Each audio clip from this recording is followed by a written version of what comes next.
I was almost aborted.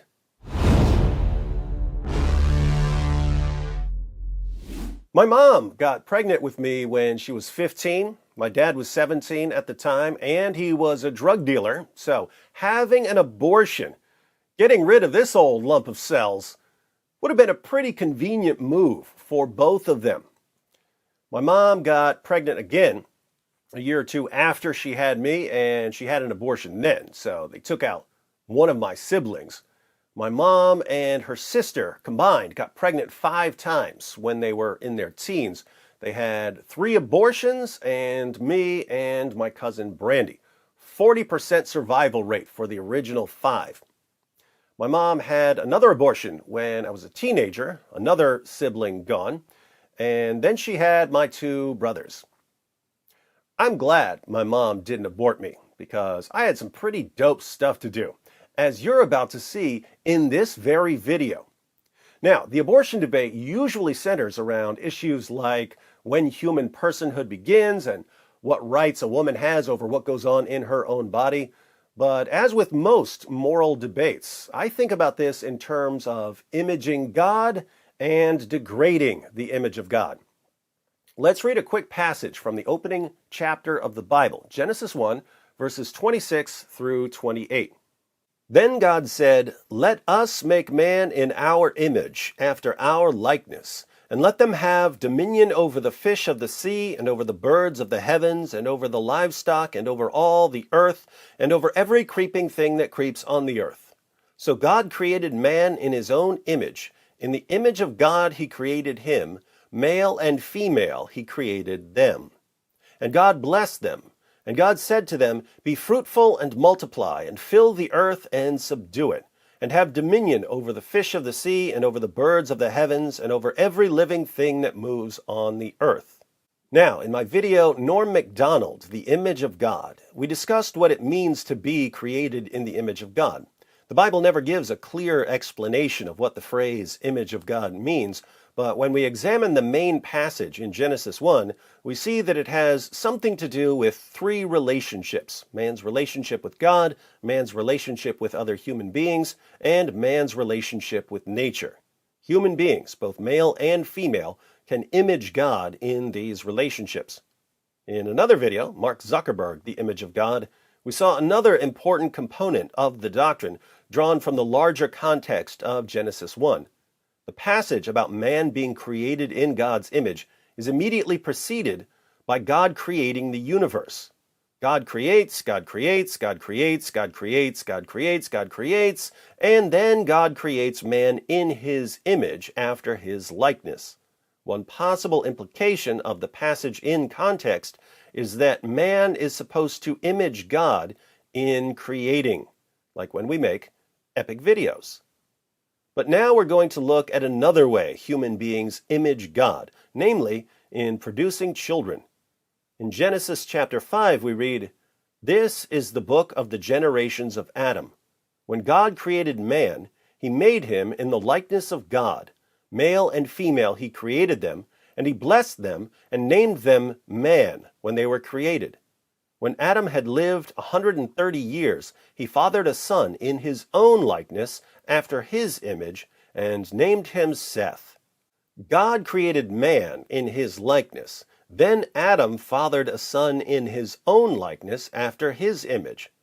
I've seen a lot of people claim that when the Bible says Adam fathered a son in his own likeness, it means that Adam's offspring were no longer the image of God because of sin and the fall.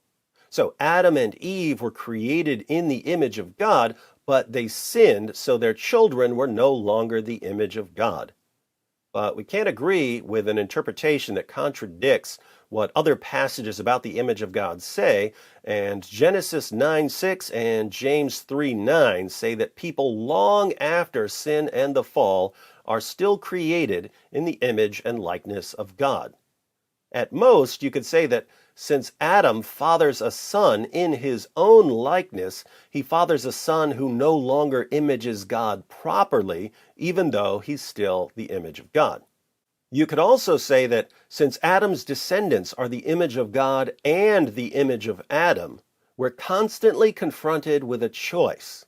The choice of whether to image God in our relationships with others or to image Adam in those relationships. When we image God, we somehow reflect the eternal nature of God. When we image Adam, we reflect a kind of selfishness that seeks to replace God with something else. But let's think about how human beings image God in producing children.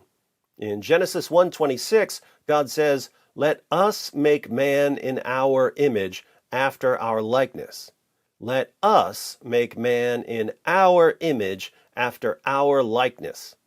When you first read this, you might think that God is talking to the angels or something, but man isn't created in the image of angels.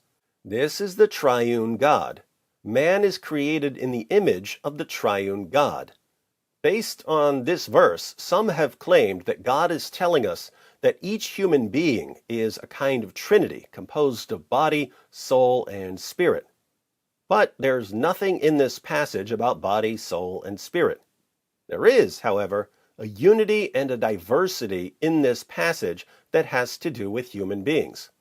Where's the unity? God creates man. Where's the diversity? Male and female. Watch what happens when we go back to Genesis 5. A son is generated within Eve's body. Eve, with some help from Adam, generates a son. Remember, Eve is the image and likeness of God. Eve, who is the image of God, generates a son, who is the image of God, and thus Eve and her son image the eternal generation of God the Son within the nature of the Trinity. Keep in mind, a human being generating another human being is very, very different from eternal generation. All of the ways we image God are finite, temporal reflections of the infinite, eternal God. But Eve generating a son does image the eternal generation of the divine Son. Look more closely at this passage, and you'll see something else. Male and female were both named man. The Hebrew word for man here is Adam. So, Adam is a generic name for humanity, similar to our word mankind. In fact, many translations translate man here as mankind. But there's also a specific person who's named Adam.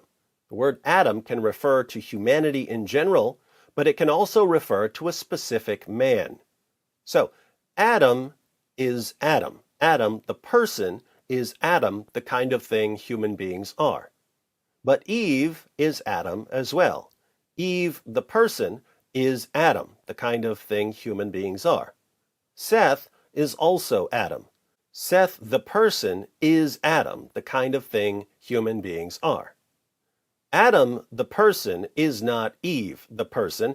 Eve, the person, is not Seth, the person. Seth, the person, is not Adam, the person. But Adam is Adam, Eve is Adam, and Seth is Adam. Look familiar? It should. It looks very similar to a conceptual diagram of the Trinity. To be clear, once again, the triune God is very, very different from human beings and from human relationships. The triune God and the relationships within the triune God are infinite and eternal. Human beings are finite, temporal images of the infinite, eternal divine nature. Persons of the Trinity share the same divine essence. Human persons function as separate beings.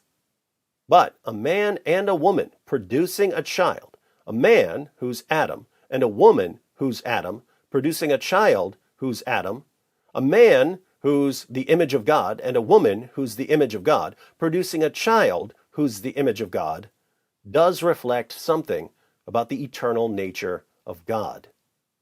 So, human beings are created in the image of God, and we image God in a lot of different ways.